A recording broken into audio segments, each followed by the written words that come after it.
Dans un communiqué, la famille de Michael Brown a appelé au calme, lundi soir, et demandé aux habitants de Ferguson d'exprimer leur mécontentement par des manifestations pacifiques.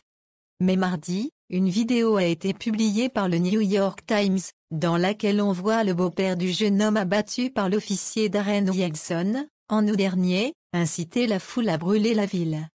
La mère de Michael Brown, Leslie McSpadden, exprime d'abord son chagrin et sa frustration avec la décision du grand jury de ne pas inculper le policier qui a abattu son fils.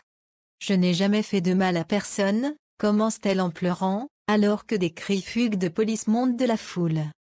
Et puis le beau-père de Michael Brown, Louis A., crie Burndy's Motorfuck et Dawn.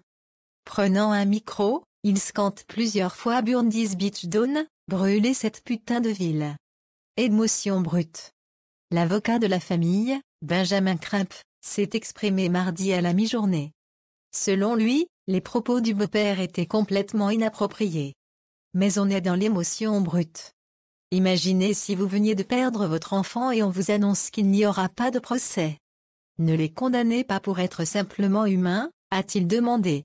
Dans la foulée, le père de la victime, Michael Brown-Nesser, a renouvelé son appel au calme, concluant « On n'obtiendra rien par la destruction ». RFI. L'Amérique est secouée par les événements de Ferguson. La colère s'exprime dans tout le pays, 4 mois après la mort d'un jeune noir non armé. Darren Wilson, le policier qui a tiré sur Michael Brown, ne sera pas jugé. Pour sa première intervention devant les médias depuis les faits, il dit avoir bonne conscience. D'un ton posé, ne laissant pointeur que très peu d'émotion, le policier de 28 ans livre sa version des faits aux journalistes d'ABC qui l'interrogent. L'homme blond, au visage poupin, vêtu d'une chemise bleu ciel, explique que la raison pour laquelle il a bonne conscience, c'est parce qu'il sait qu'il a bien fait son travail et qu'il n'avait pas le choix.